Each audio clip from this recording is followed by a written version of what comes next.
Thank you. I am Chuck C., and I'm an alcoholic.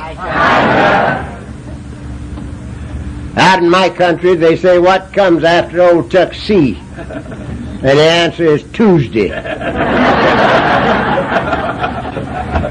Everybody down here, including the fellow that just introduced me, tells me that I got to sit down on time. But I haven't even got up yet. Now he wants me to confine it just to one subject.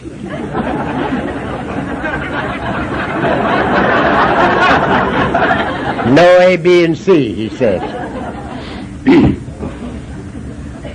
I'm glad to be here. I want to thank the committee for allowing Mr. C. and I to share this weekend with you. Some of the people I love best in the world are right here tonight. And I've had an awfully good time up until now.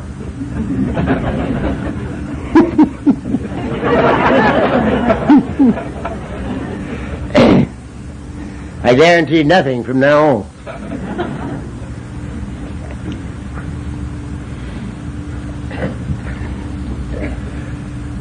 I can tell you why Mrs. C. told you this morning. You all know that Chuck talks a great deal. She said that, didn't she?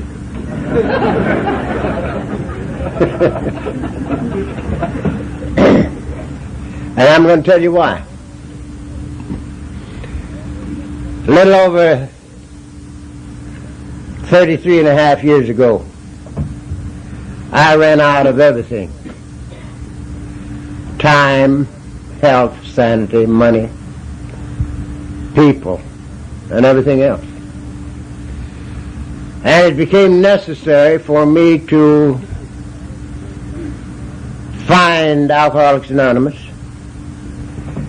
in order that I might not drink for the few days I had left, so that I might rub out as much of the record as I could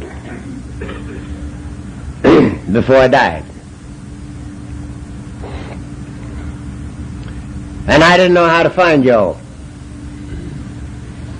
My keen alcoholic mind told me that you wouldn't be in the phone book.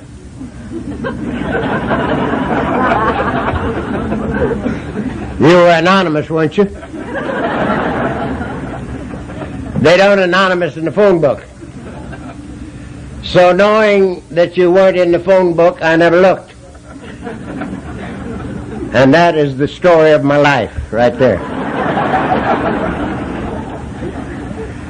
I knew so much that wasn't true, I couldn't learn anything that was. So I had to call people and ask them if they knew anybody that knew anybody in Alcoholics Anonymous. And I got a hold of a chap's name, telephone number from a doctor in Beverly Hills, and I called him up, and we talked a little while. He was a picture man, and he says, have you had a drink today? And I said, no. Well, he says, don't take one. He says, I'm working nights right now, and I can't take you to meeting tonight. But I might not be working tomorrow night, so call me again tomorrow. And maybe I can take you to meeting tomorrow. So I called him tomorrow, and we talked a little while. He said, you had a drink today? And I said, no. He says, don't take one, I'm still working.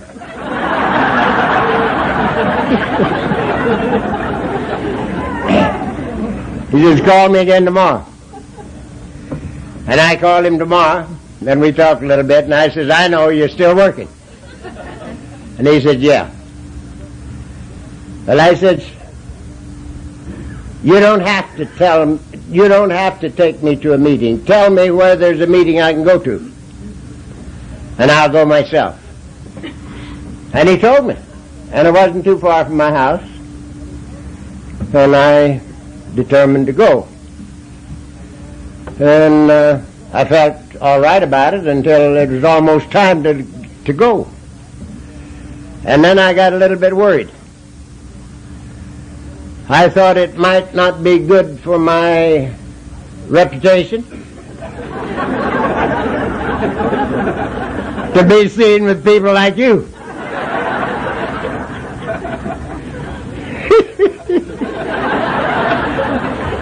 Now you don't know how funny this is, really. Because I'd spent more time in the Beverly Hills jail the 10 years prior to this than the jailer had spent. And yeah, I get concerned about being seen with y'all. So I disguised myself a little. And the time came and I sallied forth. Now this meeting was in the Veterans of Foreign Wars Hall at the corner of Wilshire and Santa Monica in Beverly Hills. Some of you would identify it as the building that Wilson Suede shop is in the front.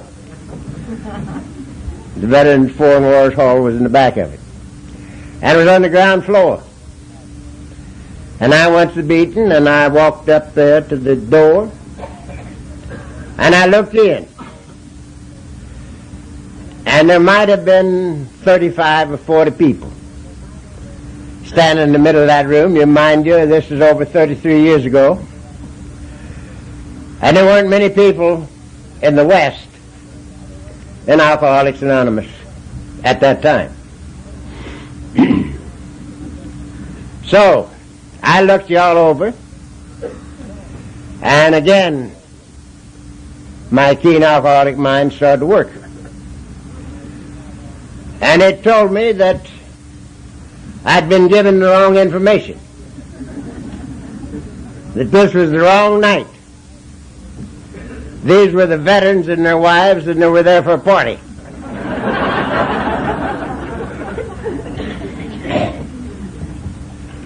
Because, you see, you didn't look like me, and you weren't dressed like me, and you most certainly weren't talking like me, because every one of you was talking and nobody listening, and it was all happy talk. So you couldn't be alcoholics. You were the veterans and the wives, and you were there for a party. And I was going to have to go home and come back the night the drunks were there. And I turned to leave. And I'll never be any nearer death than I was when I turned to leave that night. At long last I'd come, and it was the wrong night. Now here is the reason I'm here. This next minute is the essence, in my opinion, of our fellowship. Somebody in the middle of that room had been watching me. And when I turned to leave,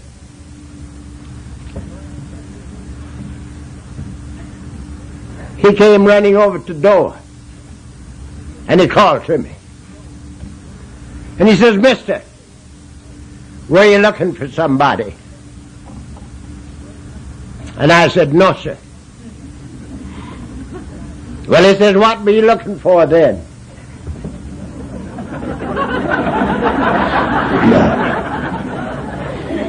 And I said, "If it wouldn't interest you, sir, I was looking for sobriety."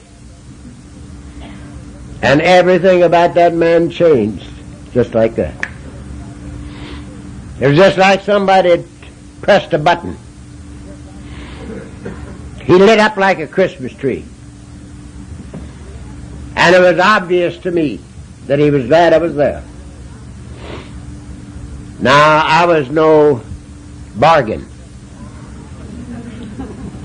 I'd just come off of a 4 or 5 weeks blackout. But to him, I was a bargain. So much so that he lit up like a Christmas tree. Some of you know what I'm talking about and why I'm a little emotional about it. Because, you see, my own flesh and blood wouldn't even spit on me. And here's a man that I had never seen before in my life, They was so glad I was there. He lit up.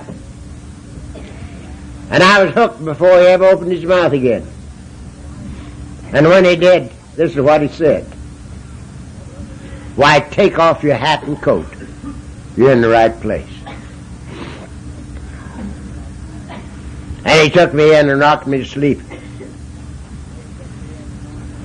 Now this is Alcoholics Anonymous. Without this, no recoveries. No recoveries. We are allowed to get sober by the spirit of Alcoholics Anonymous. We maintain sobriety by the practice of the principles. But in my opinion, no man, no alcoholic, man or woman, ever got sober on profundities or principles. I do not believe that there's enough intellectual knowledge on the face of the earth to get one alcoholic sober and keep him sober. We get sober by the spirit of this society. The spirit that made that man come trotting over the door.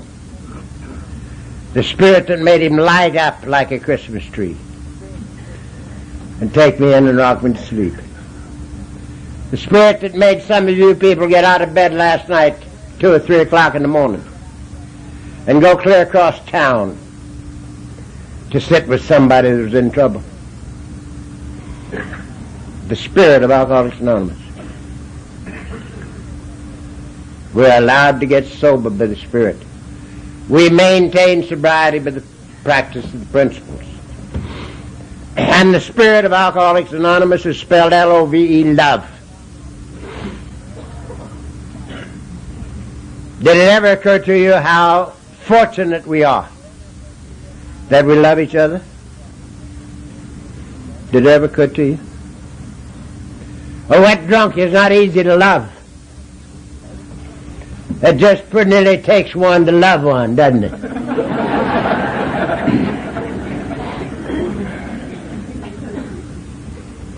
We're the most fortunate people in the world that we love each other. And without any thought of criticism or judgment. Because I do not even hope that the non-alcoholic world will ever understand us, because I don't understand myself. You see, I was a periodic, as Mrs. C. told you this morning, for the last dozen years that I drank. And I could look at my record between drunks for a dozen years when I was physically as sober as I am now. I could look at my record. And up until the very last drunk, I could always convince myself that I had learned my lesson. This time it's going to be different. This time it's going to be different. Right up until the last drunk. And of course it was worse, just like it's always been. But I didn't learn that easy. So I don't expect the non-alcoholic world to understand our antics. And so I'm not speaking in judgment. But if a non-alcoholic sees us, one of us, in the gutter, he gives us a wide berth. He very likely thinks that we deserve to be there. If we had any backbone or willpower, we wouldn't be there. I expect some of them even think we enjoy it there. You know? So they give us a wide berth. But when you and I see one of us in the gutter, we know that he's not there because he wants to be there. He's there because he has to be there. He hates that gutter more than anything in the world. Because, you see, he's been there before. He hates it. But he's there because he don't know how not to be there. And we know that. And so we can go over and pick him up and carry him home with us. And love him back to health. This is A.A. This is the thing that makes this work. When, insofar as I am able to perceive, nothing much else does. Now, I'm not opposed to any other attempt at getting us sober, keeping us sober. I'm not opposed to it. I don't know enough about them to be opposed to it. Because I came here 33 years and 6 months and a few days ago, and I've never had to go anyplace else. And I've never had a drink or sedating or tranquilizing pill since. And furthermore, I've never had one conscious desire for a drink since I got here.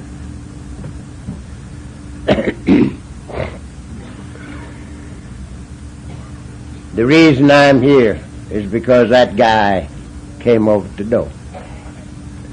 Had he not come to the door, I might never have gotten back. I might have gone out there and never come back at all. But you see, he cared. Alcoholics Anonymous is a fellowship of men and women who share their experience, strength, and hope one with another in love. We're a very fortunate bunch that we love each other.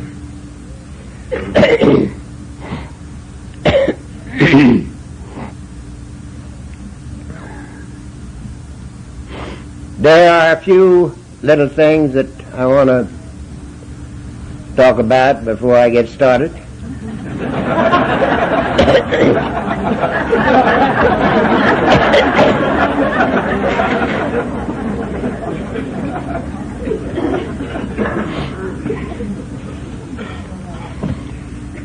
There are a couple of conditions in this little deal of ours that come before the first step of the 12 steps. One of them is the first line of the second paragraph of chapter 3. And it says, we learned that we had to fully concede to our innermost selves that we're alcoholic.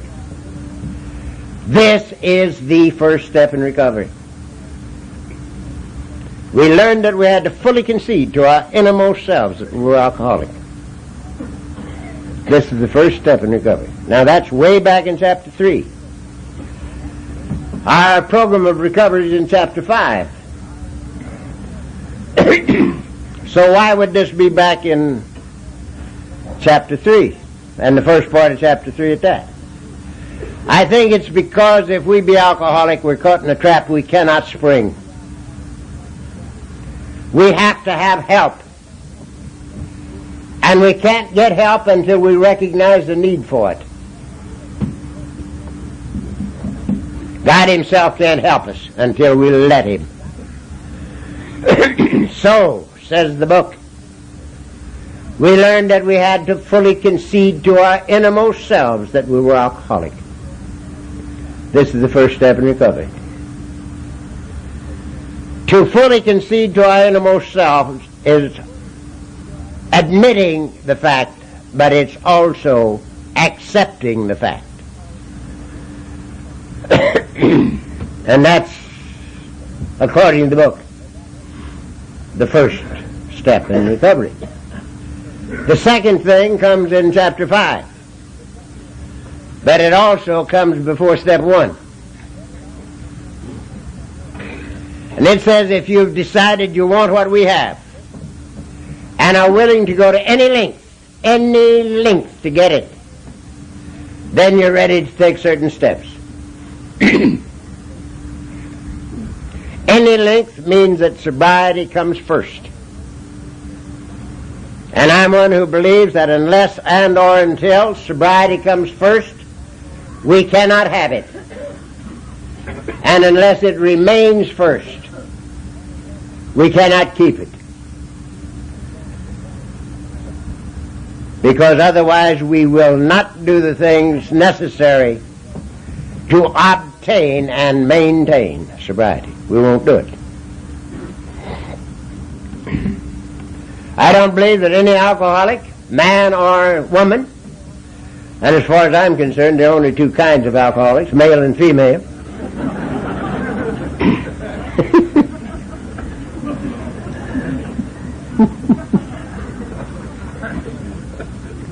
I don't think we have any grade A, B, and C alcoholics at all.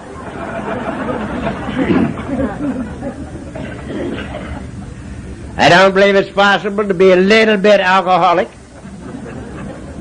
It's a great deal like pregnancy. He either is, he ain't.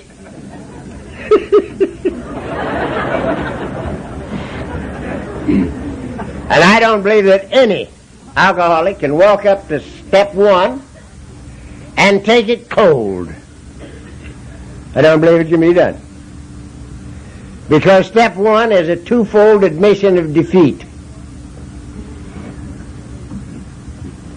Step one says we admitted we were powerless over alcohol, physical, that our lives had become unmanageable, mental.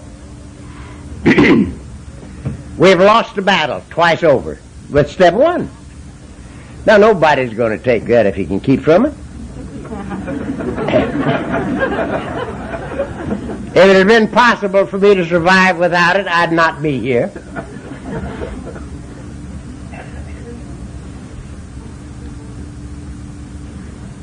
Twofold admission of defeat. In the very first step, we are not people who were born to lose. We're people who were born to win. And we almost did. We almost did. I call us the almost people. Almost was I President of the United States. I'm old enough. But I got just a little bit alcoholic. And that's all, brother. We're not people that run around surrendering on every other street corner. And here, the very first step is a twofold admission of defeat. And the second step is worse than the first.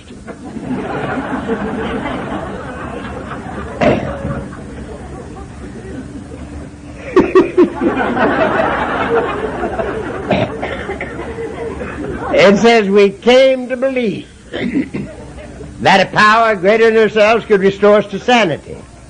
Now I submit to you that there's an implication here.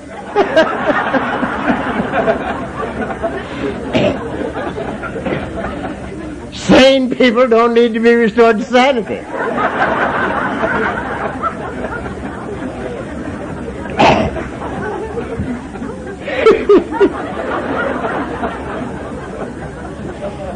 So, number one, we've lost the battle twice over. Number two, we're nuts.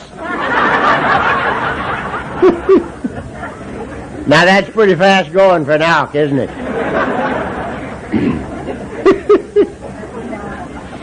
But it don't get any better. Number three's worse than both of them.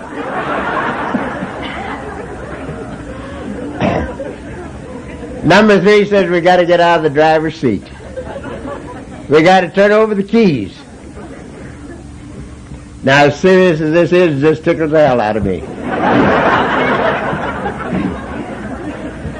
When I was a drinking man, nobody could get my keys. I wouldn't have given my keys to God.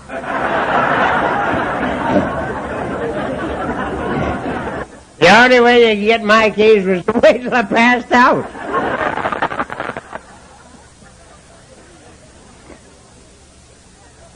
I could come out of a pub at 3 o'clock in the morning with my wife or yours.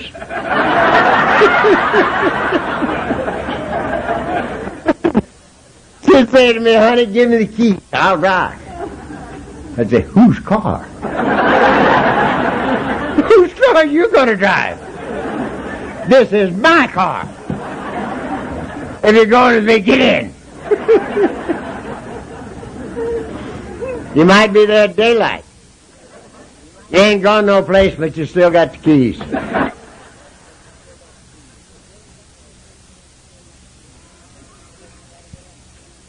Number 3 says you got to give up the keys. And not only that, you got to get out of the driver's seat.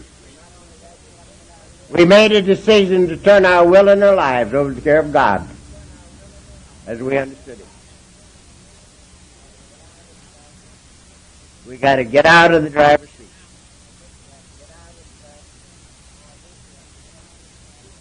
Now, this is not the ordinary performance of an alcoholic. We made a decision to turn our will and our lives over to the care of God.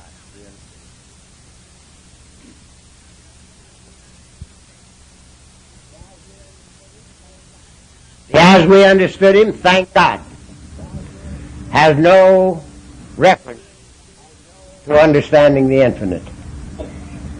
Understanding God is not a requirement for sobriety, thank God. The as we understood him refers to the necessity of individual experience. My God, your God. The necessity of individual experience. I hunted your God for 30 years before I got here. From 13 to 43. I went through all the great religions and philosophies of the world, trying to find out how come I didn't get saved at 13 when I tried so hard to get saved. 30 years. I looked. And I got to be very, very learned in the religions and philosophies of the world.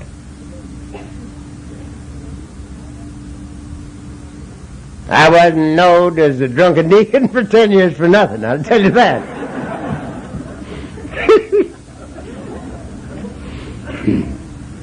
But nothing happened. Now I want to tell you what did happen and what has come about in my life since it did. My last drunk started the Friday before Christmas, 1945. My boss man called me in, and he says, Charlie, I was Charlie in business. He says, you've had a lot of trouble this year. He didn't mention booze, but he knew that I knew what he was talking about when he said trouble. And he was a non-alcoholic, so he thought he had it figured out. He says, I think I know what the problem is. I think it's because of the pressure you're under. Now, says he, I'm going to take a little pressure off of you. And maybe next year you won't have so much pressure and you won't have so much trouble. And instead of shooting me, as he had every right to do, he gave me $3,000 for a Christmas present. The Friday before Christmas, 1945, to take the pressure off of me. Now, if you don't think he took the pressure off of me, you're nuts. There's one thing that's worse for an alcoholic than bad fortune, and that's good fortune. So I got drunk on the way home. Now that was not par for the course for me, because I was periodic for the last dozen years that I drank. And periodics don't taper off. He had his taper on.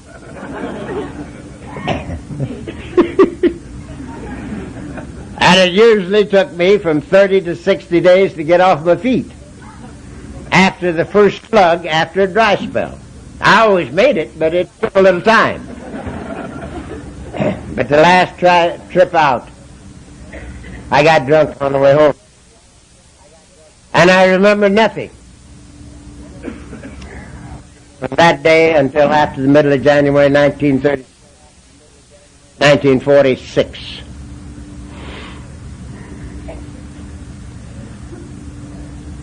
If Mrs. C were telling this story on me, she's made a lot of misstatements this morning, that you heard.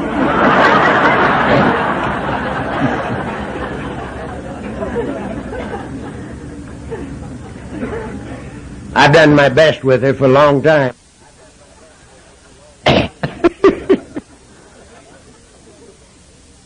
But if she were telling this story right now, she would tell you that through that 4 or 5 weeks period, I emptied 7 quarts of whiskey every 3 days. Now, I didn't say that. She says it.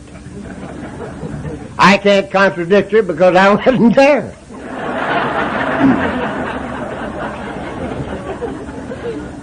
So I don't know. And personally, I don't believe that 7 quarts of whiskey is too much for 3 days. If you only do it 3 days. But if you're going to do it for 4 or 5 weeks straight, it's either too much or just enough. And in my case, it was just enough. Because I came to sometime after the middle of January 1946 with the clearest head I've ever known in my lifetime.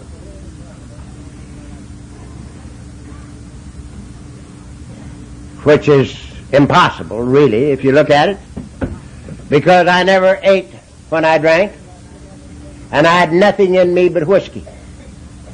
But I came to with the clearest head I've ever known. And I saw me for the first time in my life with nothing between me and me. Every excuse was burned out. The wants were gone. I didn't have any. I knew that morning that I'd lost the battle of life. I did not know why, because I knew nothing of the disease of alcoholism. But I knew that I'd lost the battle of life. And it was the first time in 43 years of life that I had ever admitted defeat.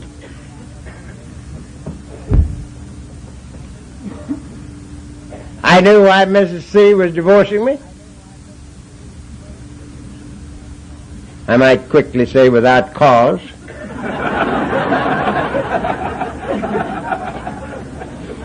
I'd given her 20 of the best years of my life already.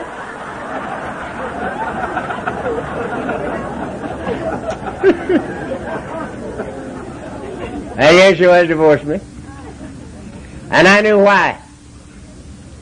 And I knew she should have done it 10 years before. And I knew why our kids wouldn't even come home when I was around if they could help it. And I knew why the boss man had sent word to the house that if I ever stepped foot in the plant again, he was going to throw me through the window. And the window that he had picked out for that purpose don't open. I totally and completely accepted the fact that morning that everything dear to me in life was gone and should be gone, and that I was not entitled to have it back. Now I'm going to say that again, because this is what my life has been built on for 33 years. I totally and completely accepted the fact that everything dear to me in life was gone and should be gone, and that I was not entitled to have it back. I also accepted death, because I'd come so close to it the next to the last time that I knew this time, which was worse, I was going to die, and it was all right. But I didn't want to die with a record.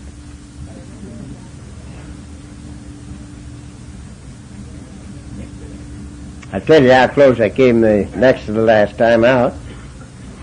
In my withdrawal period, I went to the kitchen after a glass of buttermilk, which was my tonic. Mrs. C. and Richard were sitting in the living room, and they heard me let out a beller, and they heard me hit the floor. And they came running out thinking I would be in an alcoholic convulsion, which was my wont. But I wasn't. I had used up all my alcoholic convulsions, and I was just lying there on the kitchen floor as peaceful as anybody you ever saw. I wasn't doing nothing. They tell me I was a peculiar color. I was blue. And they couldn't wake me up. And they got all exercised and called the oxygen squad at the Beverly Hills Receiving Hospital. Now, again, I have a peculiar sense of humor. I think this is one of the funniest things that I ever heard tell of in my life. Because my wife and my kids had been praying for me to die for at least 5 years.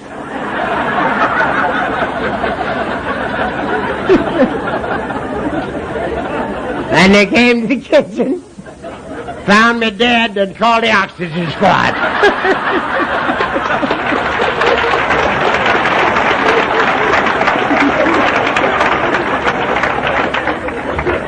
That blows my mind. And they sent a squad down there, and I have reason to believe they brought me around. I remember what happened after I came to. There's a doctor with him, and he told me, he says he to me, he says, to all intents and purposes you were dead.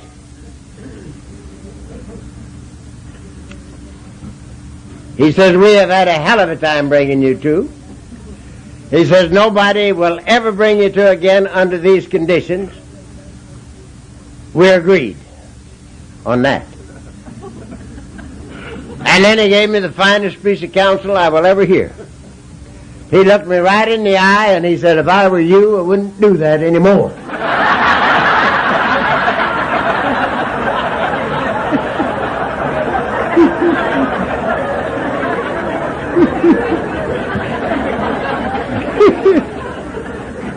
Now I want to pass that on.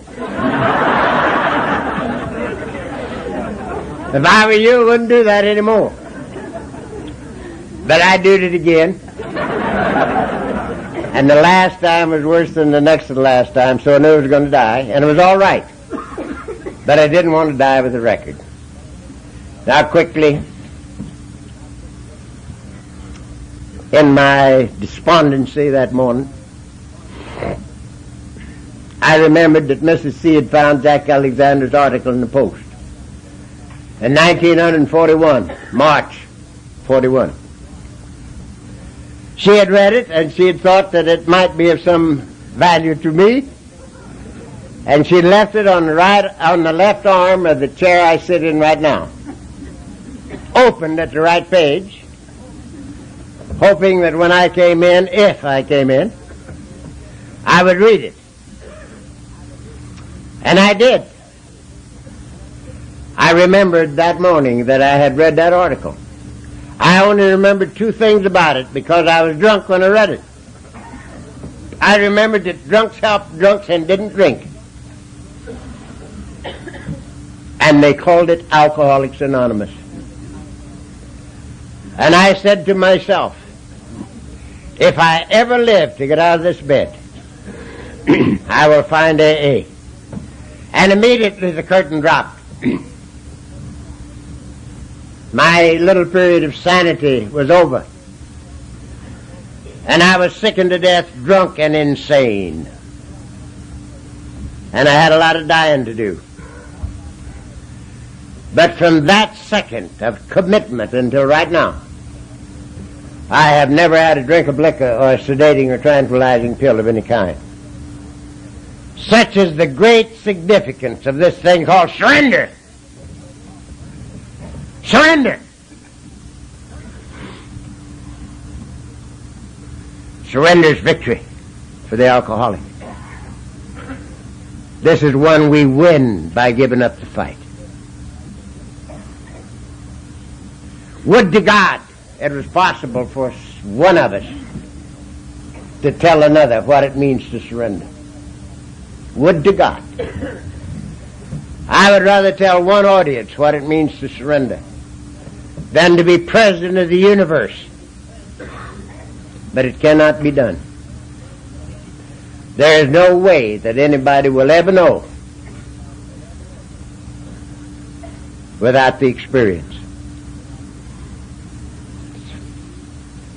I believe that this surrender bit is the most misunderstood experience in human life.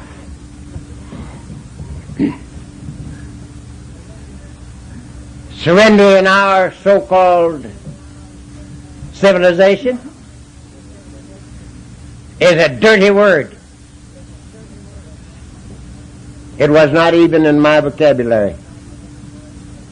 I never surrendered one time in 43 years of life. And so I can say to you this evening, without fear of successful contradiction, that the greatest single event that has ever happened in my life happened sometime between the Friday before Christmas, 1945, and the middle of January, 1946. And the only thing I did to bring it about, I drank the whiskey. And sometime in that period, everything between me and me was burned out. And I got to the program of Alcoholics Anonymous, surrendered. I didn't want anything from me. Not even sobriety. Because my life was over.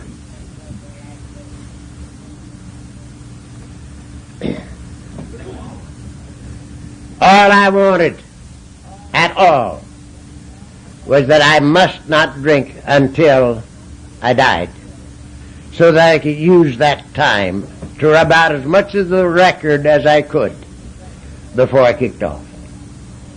I never got to the place all through my drinking career that I didn't love my wife and my kids. I always loved them. And many of you people have lived with people like me.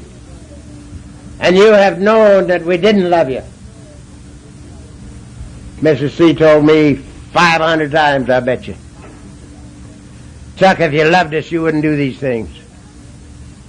And how could I tell him that it was because I loved him that I did? You can't sell that bill of goods. But it's the truth. I told you I was a periodic for the last dozen years. And I could look at my record between drunks with physically sober eyes. And I knew what I was doing to my wife and my kids.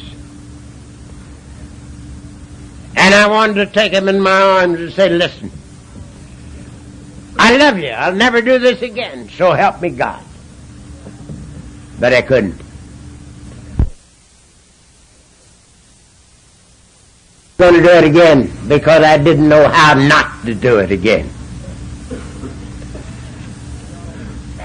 And so I'd lie in my bed, and it was that far from hers for that whole last period. And I'd wait till I knew that she was asleep because of her breathing. And then I'd cry me up a river. I'd cry that pillow full of tears. Because I loved him.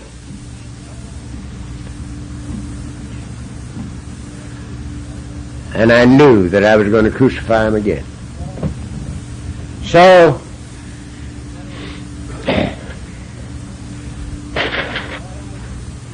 all I wanted to do was to rub out as much of that record as I could before I kicked off.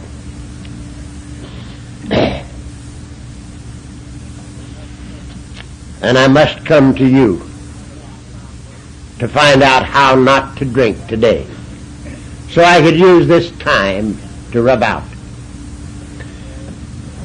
And so I told you about my first meeting. I knew that the people that were there were drunks because they hadn't been sober long enough to get rid of the markings. They had headlights here like I did. They had bags under bags.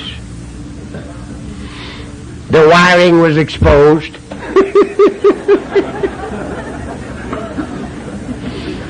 And I knew they were drunks, and I knew they weren't drunk.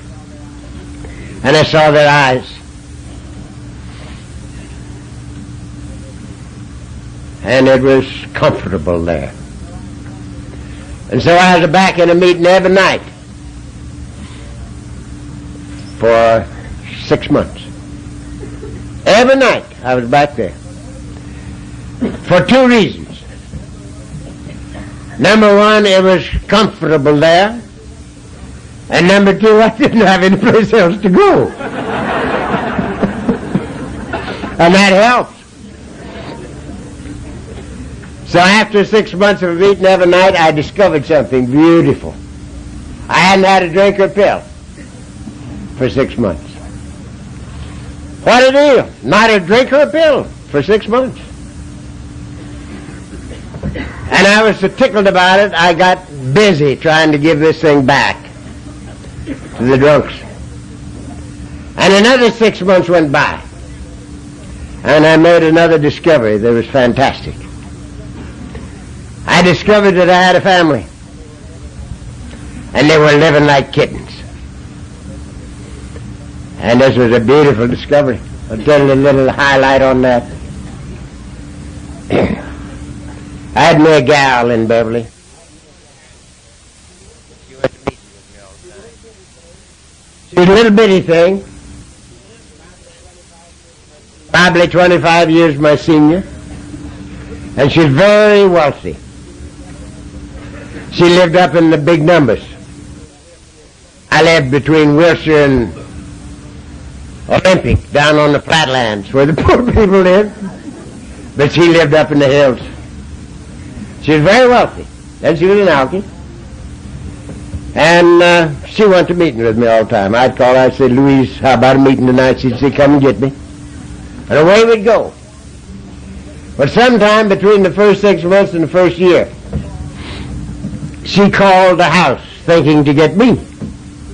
And she got Mr. C on the line. And she said, who in the hell are you?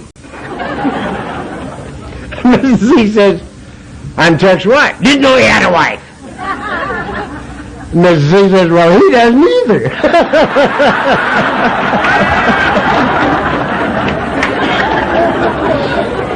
And I didn't. And here I discover I got a wife and kids. And they're living like kittens. And what a discovery this is. And another 6 months went by. And I discovered I was still down the office trying to clean up my desk. And business was good. Business was plumb good. And that was a good discovery. Now a year goes by. And I discovered that my own state of being was better than anything I'd ever dreamed of. It was just good to be alive. Just good to be alive. And that ain't a bad discovery. And now 6 years have gone by. And I discovered I was never alone anymore. I, who had walked alone for a lifetime. I'd never been a part of in my life. I wanted so much to be a part of, but I always walked alone. And here I discovered I was never alone anymore. I had a God of my very own. and wherever I am, he is. Now this is the great discovery. When we make this discovery, the search is over, and life begins.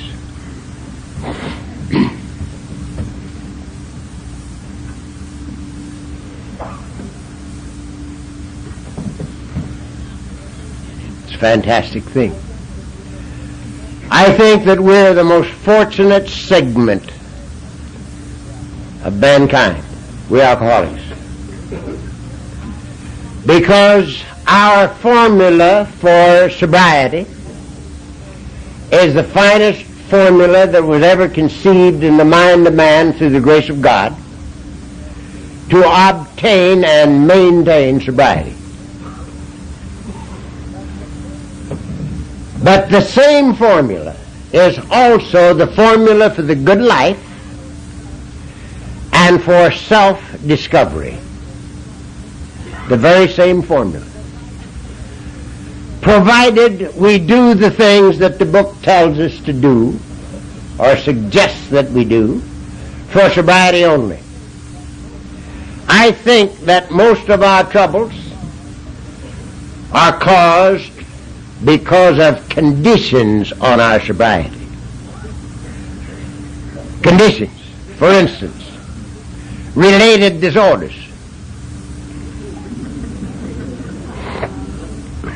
Now I got to the program with about the finest crop of related disorders that you can get together.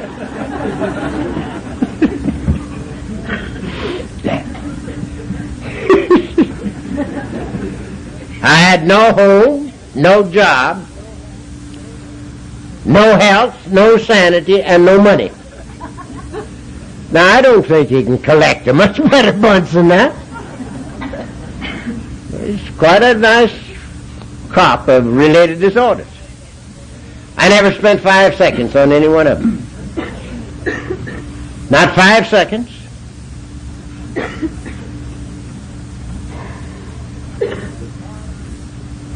And all of them disappeared along with the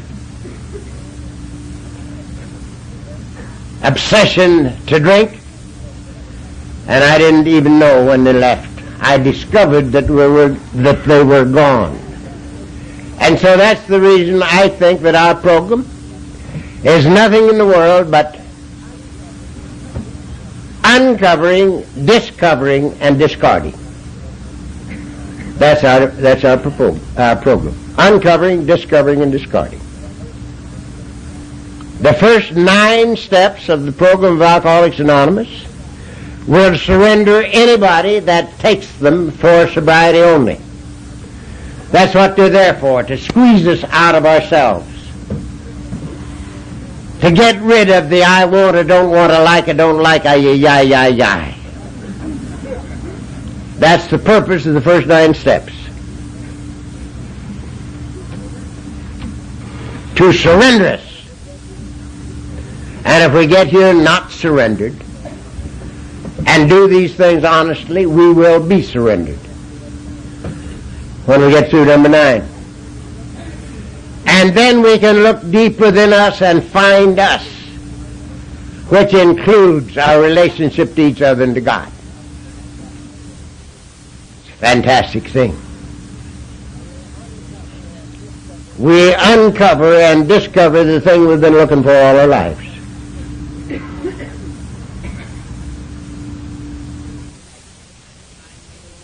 Fabulous. If you and I could see tonight what we belong to, it would blind us all. This is the most fantastic thing that anybody ever got to teach it. Now mind you, the things that I'm saying tonight are things that have happened to me. They're in many, many books that I've read also, but that isn't the reason I talk about them. It's because it happened to me. This is my life. I take credit for the first 43 years of it. I was the master of ceremonies and the star of the show for 43 years. And at the end of 43 years, I was a failure as a husband, a father, a businessman, a man, and a drunk. And that's all the departments I had.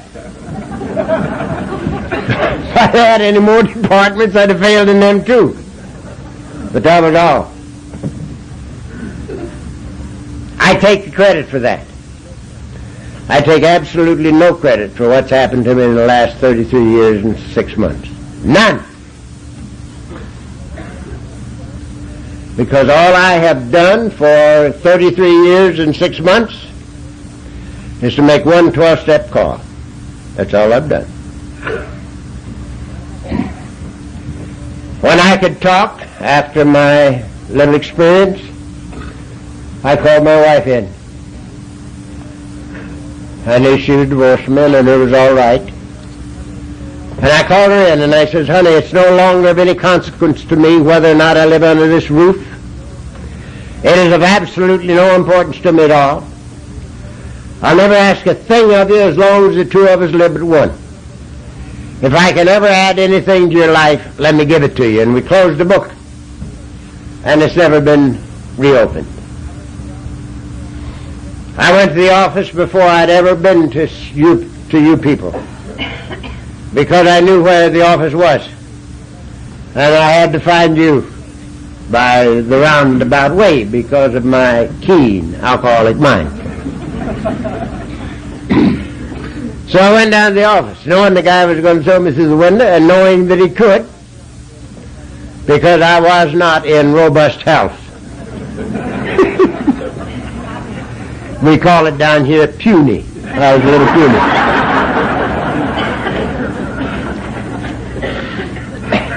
He saw my old car in the parking lot, knew I was on the premises, and knew I wasn't going to stay. So he busted into the office like a bull in a china closet. And here I am. I couldn't have defended myself with a shotgun, because I didn't have the shakes. I had the leap.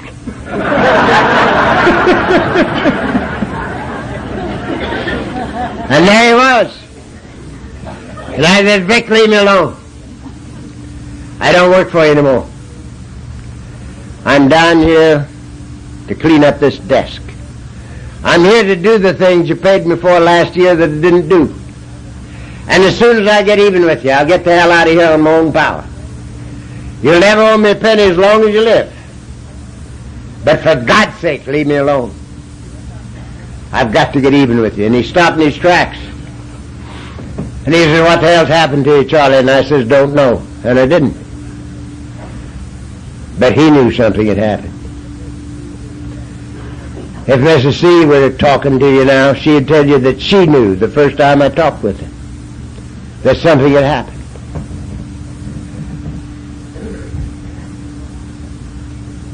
She didn't know what, and neither did he.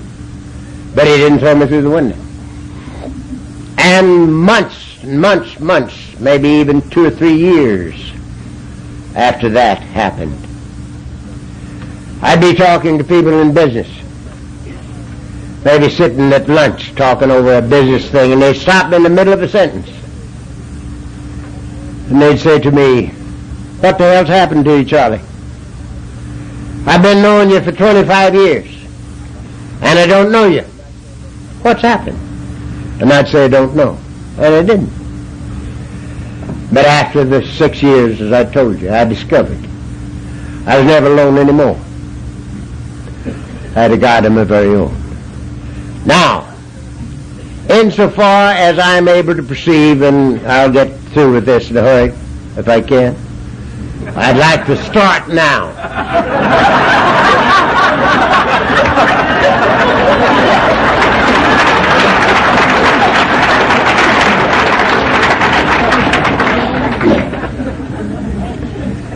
I've done overstayed my time because half a dozen of you or more have asked me to end up with the Lord, with the prodigal son story, but I can't do it now because I've run out of time.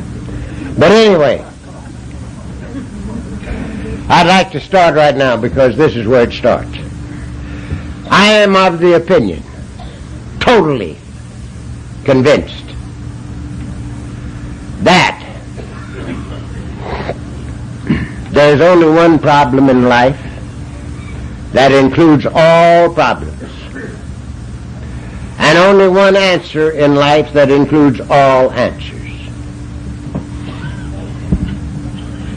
And the problem is duality, and the answer is unity.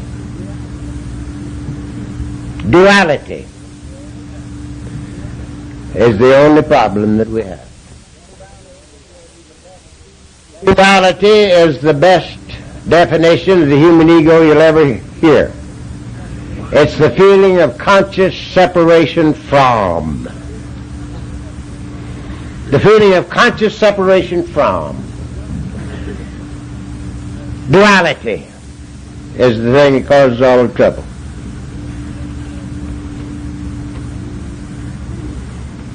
The human ego is the father and mother of all obsessions of the mind. I want it, don't want it, like it, don't like it. And it's divinely impossible to satisfy the human ego. For instance, I sit up there on my hill looking out the window, and there's the channel between the coastline and Catalina Island. It's roughly 30 miles across there. And I look at that channel, and I say to me, if that entire channel was bourbon whiskey, it wouldn't be enough to satisfy my obsession to drink. Now mind you, that 30 miles is just the top of it. It's deep, too. And that'd make a lot of toddies, wouldn't it?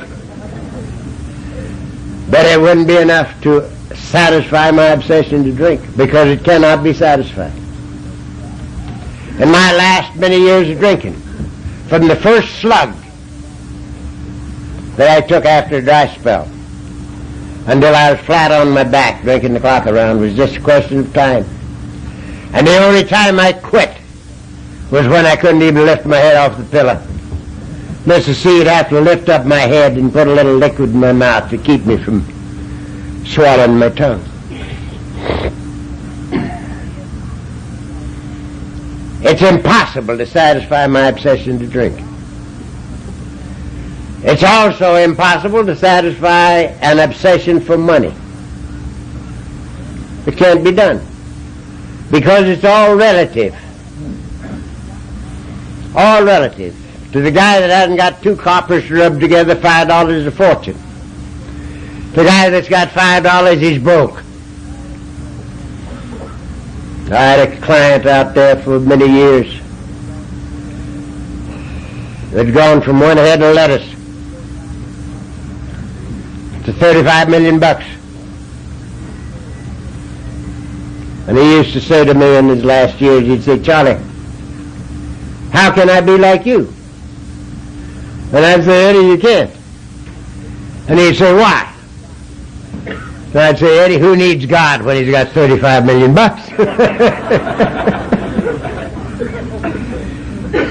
You can buy anything you want, including women, and you do. So Eddie, you go ahead and make yourself $150 million, and you will if you live. And then you come to me and say, Charlie, how can I be like you? And I'll tell you, and you can do it. But not until. You've got to find out, and you would, by the time you get $150 million, that it can't do for you what you have to have done right here. And then you can do the things that allow you to find this way. And he'd say, well, let's talk to me about it anyway. We'd drive all over the state of Arizona, talking about things we've been talking about here tonight. But Eddie didn't get his 150. He got so many things in his head it exploded, and we had to bury him. But it's impossible to satisfy an obsession for money. Power. We all lived through Watergate, and everybody in this United States was damaged by Watergate. Nobody won. There were no winners. It's impossible to satisfy an obsession for power. Now let's get real down to earth. Let's say women or men. It's impossible to satisfy an obsession for women. Cannot be done. Let us say, just for fun, that I was the greatest Lothario of all times. And every chick that I ever took out after, I caught. But one.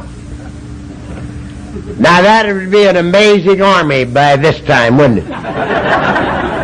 Because I've lived a long time. Would that conquest satisfy me?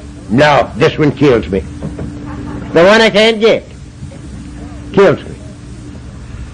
So, if you can't beat him, join him. There's where your surrender comes in. Get rid of the necessity for these things. And it's done by surrender. And for closing, these few remarks. Who else has thought like this in life? Well, many of you do. Personally, I think the carpenter man did. Because he said, at one time, he said, I and my Father are one. A little later on, he said, I am in the Father, and he and me, and I and you. And a little later, he said, the kingdom of heaven is within you. I think that's pretty close. And I think that's what we're talking about. Uncovering and discovering the thing we've been looking for all our lives. There was a chap I liked very much. He and I were childhood friends. He lived in 1666.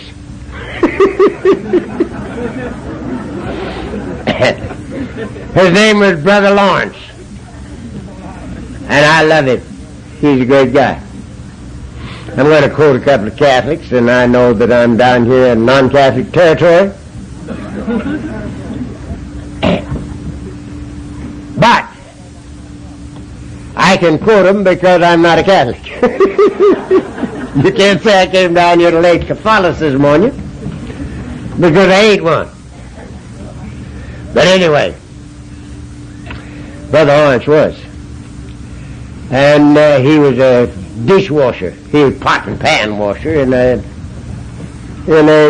monastery just out of Paris in 1666.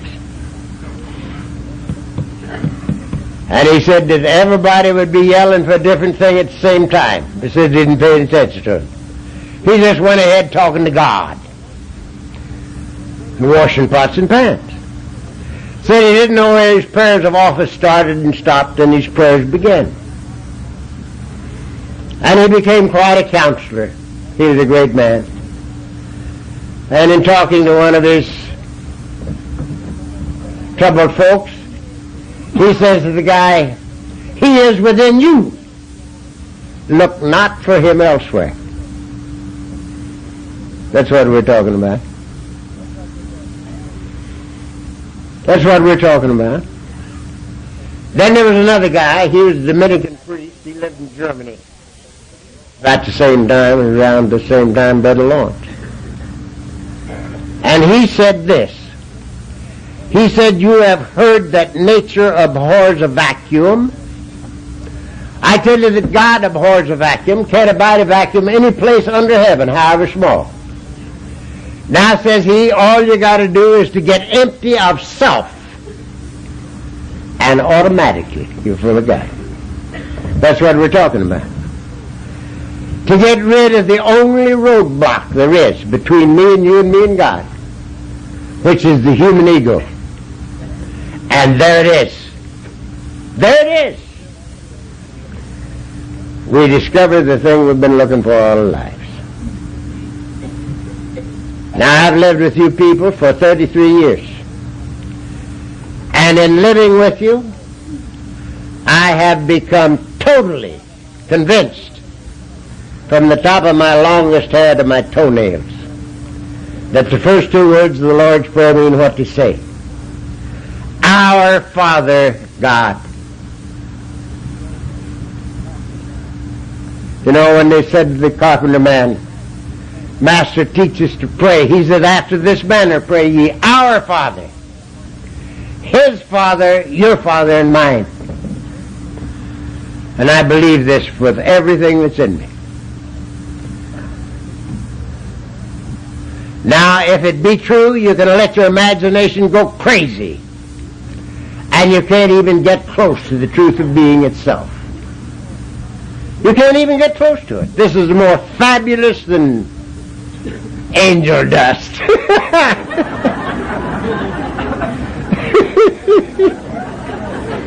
It beats LSD all to pieces. It's even better than bourbon whiskey, and that's tops.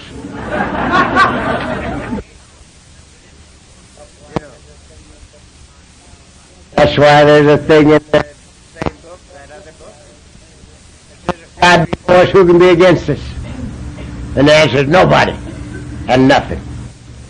So, again, in closing, I'm close off now for 2 or 3 hours. I'm awful close to on time, you know that? But I haven't quit yet.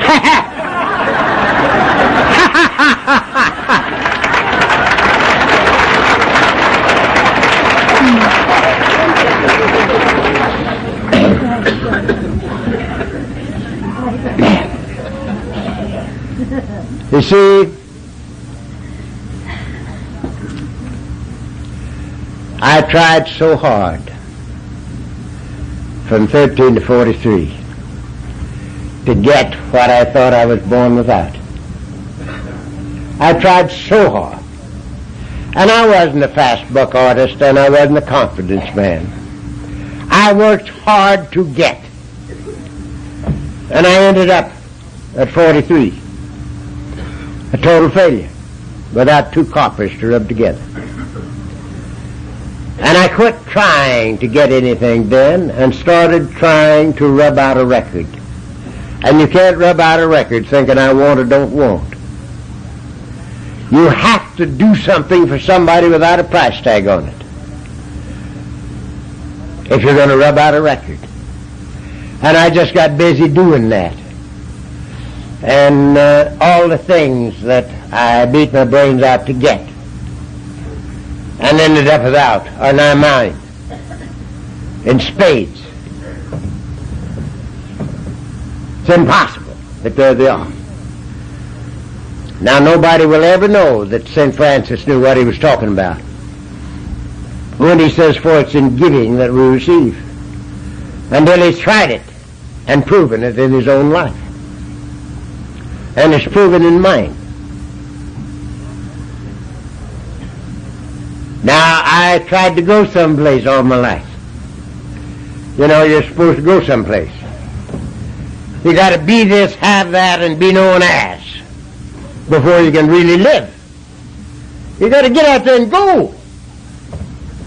Well, I got out there and went. And I went right into the perdition. That's where I went. And I quit going any place. And I've been all over the world. Yeah, since I quit going any place. I've been all over the world. I had the great opportunity to meet people like you all over this globe, predict. And you know something? They're all just like you. Just like you. Don't go someplace to find a better one. You got them right here in Atlanta.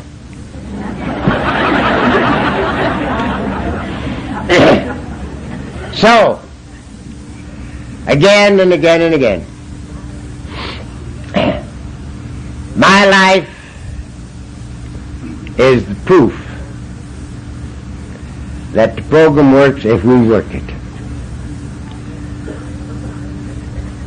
And it's very necessary, I think, that we get rid of all the conditions and do the thing for the purpose it was written. You see, our program was worked out by drunks, proven by drunks, written down by drunks for drunks. And if we do the thing for our alcoholism, which is our number one problem, we will find it includes all the rest of the problems too. They all go by the boards. And we can walk in the conscious awareness of the living presence of God. And it's fabulous. It beats anything that anybody ever dreamed of. And it's so simple I feel stupid talking about it. And I'm so grateful I can't see. I'm so grateful I can't see. I actually thank God for hell, because I didn't spend 5 seconds in hell that wasn't necessary. And the thing that got me here, I would go through again. And my good wife says that she would go through it again, if it took that to find the life that we've had. Don't be afraid of it. This is it. God bless you. Thank you very much.